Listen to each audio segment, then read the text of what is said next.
You're listening to the Future Tech Health Podcast with Richard Jacobs. Until I reached age 40, I never realized the obvious, that we all have medical issues, or we at least have a family member or close relation that had, has, or will have them in the future. Medicine and biological systems are the final frontier. Until we've conquered death, figured out how life began, cured cancer, and understood our purpose in the universe, there's a heck of a lot to talk about when it comes to our health. Future Tech Health means I'll be covering futuristic topics that are actually already in clinical trials, or even starting to appear on shelves or by prescription, or available for your own use. We dive deep into stem cells, CRISPR-Cas9, the science of sleep, epigenetics, medical testing, cancer, ketogenic diets, stem cells, aging, regenerative medicine, and more. My goal for you, the listener, is to learn from these podcasts. You may very well learn something that may change the course of your life for the better, steer you towards a new career, or give you insight into addressing a serious medical problem. Remember, however, this podcast and its content is informational in nature only. No medical, tax, legal, financial, or psychological advice is being given. If you enjoy the podcast, please listen, subscribe, like, and share it with friends. Thank you. Hello, this is Richard Jacobs with the Future Tech and Future Tech Health Podcast. I have Joseph Zoida. He's the head of a company called Levitate. We're going to be talking about upper body exoskeletons for active professionals and trade workers. Sounds super interesting. So, Joe, thanks for coming. Thank you for having me. Yeah, if you would, tell me how did you ever come to this concept? What's a little bit of your background and history? Yes, of course. Myself and my business partner are the two co-founders of the company.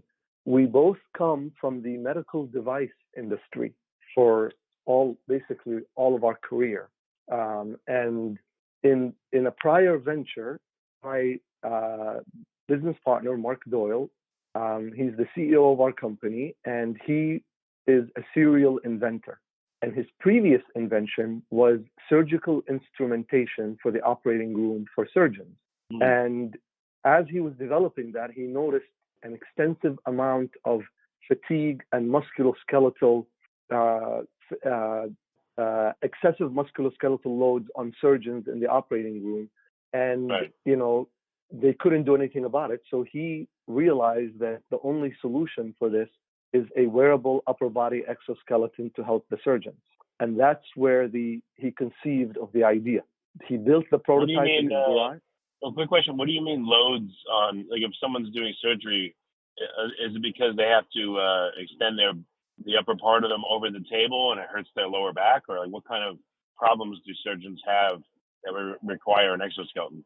If you look at the way surgeons operate for laparoscopic procedures, where they have minimally invasive operations, their arms are actually extended almost at shoulder level, maybe slightly below shoulder level, and they're holding onto these instruments and manipulating them for hours at a time. So it's actually abduction of their arms over the patient for hours, and that's where the fatigue happens, in their shoulder, their neck, and their back. Right. Makes sense. So okay. It's almost like, an assembly environment, but here you're working with patients. So it was invented for that purpose. And as we raised a lot of private financing for the company. And as we started to promote our website, large manufacturing companies found out about us and decided to trial our prototypes. So companies like BMW and Toyota and John Deere and aerospace companies, heavy machinery, automotive, and they really loved the product for the industrial factory worker. And we started to quickly receive purchase orders for the technology. So we invested heavily into manufacturing, and we switched our focus to manufacturing and marketing the product for the industrial workers in assembly, painting, welding, material handling, maintenance operations, and fulfillment centers is a new area that we're looking at, and construction. So we actually spun off the surgical exoskeleton as a separate company, and Levitate is strictly laser focused on the factory worker. Okay. So what kind of things happen to workers in factories where they would need an exoskeleton? So if you imagine a person for years does work at shoulder level or overhead work in assembling the underbodies of cars. A lot of the car manufacturing process is robotized, but there are processes that you can never use a robot for, and those are still being assembled by human beings. So they spend at least a quarter to half of their day with their arms over their head, assembling heat shields or whatever the case may be. Other tasks, if you imagine painting a large airplane, those are done with manual painters. So they are on these lifts and they have to paint the surface of an entire airplane with their arms at shoulder level or even above shoulder level. And that's all they do. So after years of doing this, their arms start to get fatigued. The inflammation in their shoulder muscle and their neck and their lower back go beyond what is an ergonomically friendly zone. So they are excessively inflaming these musculoskeletal joints to the point that they start to get strained and they start to feel the pain and the soreness when they go home. So it's very hard to make every single job in the ergonomic green zone, we call it, so that they don't go above a recommended threshold of muscle activity. They're forced to be in that red zone due to the nature of the job. And that's where the airframe exoskeleton comes in. When you cannot engineer the workstation to keep it in the green ergonomic zone, you have no choice left but to have the worker in the red ergonomic zone. The airframe, because it's body worn, does not interfere in the workspace, provides a gentle helping hand when you need it, and gets out of your way when you don't need it, takes that red ergonomic zone and makes it green. And that's the benefit that it provides for the factory workers. So what does it look like? Is it a whole, is it like a complete exoskeleton, or is it just like part of an arm assist, or what does it look like? So it has in front of the user, there's really nothing except a strap that goes down from the shoulder down to the belt that we have on it. So you've got a belt with buckles. You've got straps that go down the front of the body. And then all the support and counterbalancing mechanisms are behind the user. So on the side of the arm, there is what we call a cartridge or cassette, and it is on the outside of the arm. So on the outside of the bicep, and I should say on the outside of the triceps. And then it has springs, pulleys, and cable mechanism there. And then there's an armrest. It's like an arm cup that is right above the elbow. So it's almost like somebody puts their hand right above the elbow to help hold up that arm and takes the hand out of the way when you don't need that support. Then there is a rigid spine that goes down the back of the user, and that is where the load goes. So you offload the arm, shoulder, and back, take that load down this rigid spine down the back, and then goes to these belt struts that grab that load and transfer it out to the outside of the hips. So you've got hip pads there too. So you've got hip pads and arm cups and a mechanical mechanism that is behind the body. It is very low profile. It has nothing in front of the user because that's where the workstation is. So we don't want to interfere with that space. And it takes that load down to the outside of the hips while also allowing for full range of motion up and down, left to right for the arm. So it doesn't interfere with the workspace. And just, if you can imagine, having to change, say, 50 light bulbs in a row overhead. And after the 10th one, you're going to start to get that fatigue in your shoulder and that aching. And somebody comes in with a helping hand right above the elbow when you're changing that light bulb overhead and gives you kind of a shelf for your arm. So as soon as they give you that little shelf, and then when you lower your arm, they get their hand out of the way. And that way you get the help when you need it and it disappears when you don't need it. That's what the exoskeleton does in a mechanical way, with no tethering, with no battery, with no software, with no power. It's a very simple and elegant mechanical system and very lightweight. Well, how is it powered then if there's no power? We store the energy using springs, basically. So there's a spring mechanism on the outside of that cartridge It's a mechanical stored energy that you activate when you raise your arm and that you deactivate when you lower your arm. So is energy essentially taken from the user in little bits and stored capacitively somehow?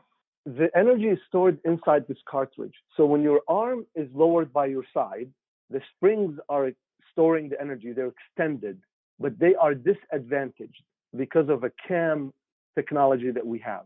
Just like a bow cam where you pull on that bow all the way back and the force almost goes away because of the cam system. So when your arm is down by your side, there's a stored energy of an extended spring and a regular extension spring that is disadvantaged with the cam. When you raise your arm, the disadvantaging goes away and you feel the support of the spring as you raise your arm. Does this fatigue the user any more than normal? Because it's essentially Definitely not. Yeah. It would be I would figure it would counterproductive. take a little bit of energy from them, but not much. What happens is when you raise your arm and the spring mechanism is advantaged and you feel the support, the way we calibrate the system, the way we optimize its fit for the user is we make sure that the gravity by itself of their arm lowers their arm back down. So you don't have to exert force to push the mechanism and push your arm down to your side. You let gravity do that by itself. And then when you raise your arm, yes, of course, you're going to have some energy exerted to raise your arm. But as soon as you reach the 30-degree level, the spring mechanism kicks in and you feel that support. So what we did, and this was actually done by John Deere and by Toyota, and Toyota actually put 8 muscle sensors, wireless muscle sensors on the shoulder, bicep, back, and neck on both sides of the body. And scientifically, with the help of Iowa State University, we're collecting about 10,000 muscle activity data points per second from all these sensors. And they compared the muscle activity with and without our exoskeleton. They wanted to make sure that we are not adding exertion to the user, we're only reducing the muscle exertion. And they wanted to make sure that we're not taking the load off the shoulder and taking it all to the lower back. So they proved for all these muscle activities that there was a 20 to 30% muscle exertion reduction in all these muscle groups that I named. And that is when they were convinced that we are not adding work to the user, we are only reducing the load.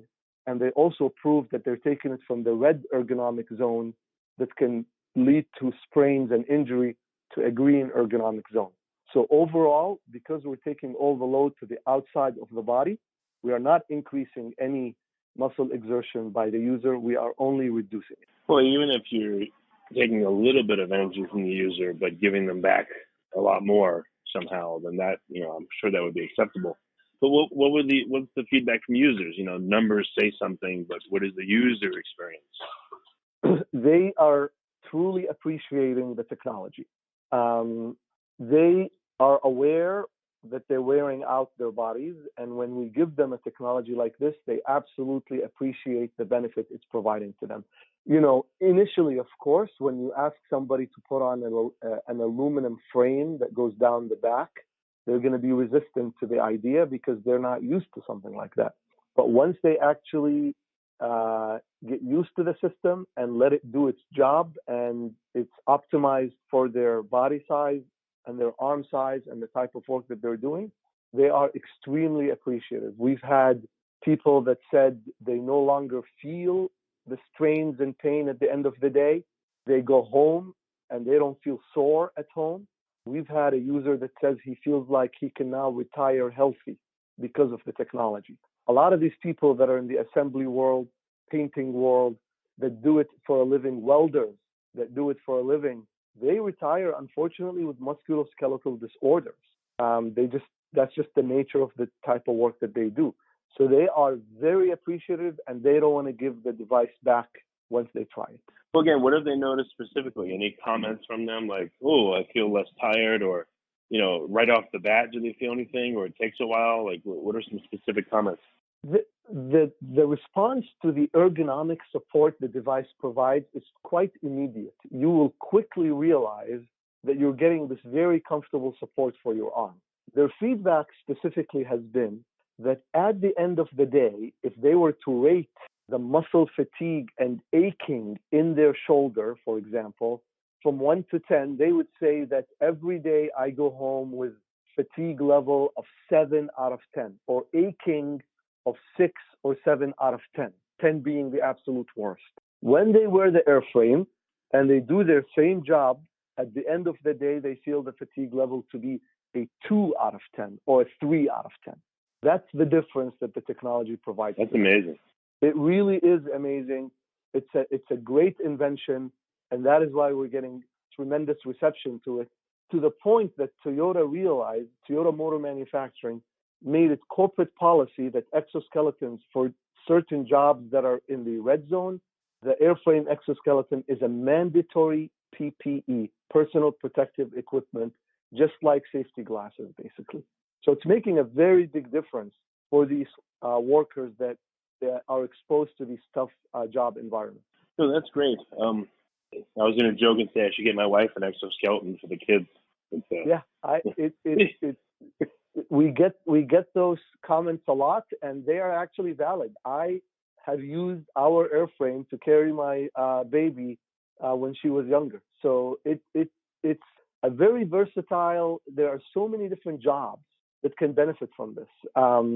We are obviously focused on the industrial application, but a consumer version is in the future without a doubt. We strongly believe there are a lot of people, whether it's a shoulder injury, whether it's somebody that loves to do gardening, but they're an elderly person, hobbies, all kinds of bird watching. You just Google bird watching and shoulder pain, and you'll find it right away. So it is a consumer version friendly technology, not just for the professional welder. And one of those days, it will be in big box stores like Home Depot. So it is kind of humorous to say, what about this job or that job? But it actually is the case down the line. This is the first generation of airframes, and much more to come down the line. It's interesting, actually. You might think it's silly, but consider a coffee shop or, I don't know, a factory or something like that. I wonder if the owner of the factory gets this for all their workers and they're required to wear it, if they would reduce their insurance premiums and their, injuries at work and all the other stuff. It could be a big play in that arena where, again, companies that use it, they get an insurance break and all that because they reduce accidents. That is a great insight, Richard, and we are definitely seeing that already. We're seeing it in a couple of ways. Let me give you an example. If you have to build a warehouse as a construction company, a large fulfillment center, say for Amazon, it's a 1 million square foot facility as an example, and you have to install 30,000 sprinkler heads. And then one of your installers tears his rotator cuff muscle. They have to go get surgery. They're going to be out of the job for 6 months, and workers' comp has to pay them 66% of their salary while they're staying at home. And whoever replaced them has to get paid, of course, and they may not even be the ideal person because they're not as good as the guy who injured his shoulder. So the insurance premium goes up. The insurance company is paying that extra salary. If that all can be avoided, most absolutely certain that they would buy the airframe to avoid increase in insurance premiums. We currently have workers' comp providers asking us for the airframe and offering it to their clients. We're also starting to see workers' comp claims going down after the implementation of the exoskeleton. So you make a great point, and we're already seeing it because we have been on the market for over 2 years now, and this type of evidence is starting to appear. So that is a great point, and it is already the case. Well, very good. Well, Joe, last question I want to ask you. What about, would police use this? Would it be used in good or bad ways, maybe all technology can be good or bad, but have you had any interest from unusual places, police or, again, unexpected places? We have not, no. We do have a lot of interest from the military, but mostly it's for maintenance operations and shipyards and air bases, Air Force bases, etc. But unusual requests, we have not. No. 1 second, Joseph. Sure. Okay, very good, Joe. Well, what's the best way for people to get in touch and ask questions and all that? My email or my phone, I'm available anytime. Are you saying regarding this podcast or to the company itself? Yeah, Joe, what I was going to ask you is for people listening, how's the best way for them to get in touch if they're interested in learning about the exoskeleton, getting it for their company, etc.? What's a good call to action for them? Yes, I would say our website is an excellent resource for information on the technology, and that is Levitate, as in levitation, Levitate, followed by tech, TECH, all one word, levitatetech.com, or they can email us at info@levitatetech.com. That's great. Joe, thank you for coming. I really appreciate it. Absolutely. Thank you for your time. And it's a pleasure for us, and would love to do more of these as we develop more products. Excellent.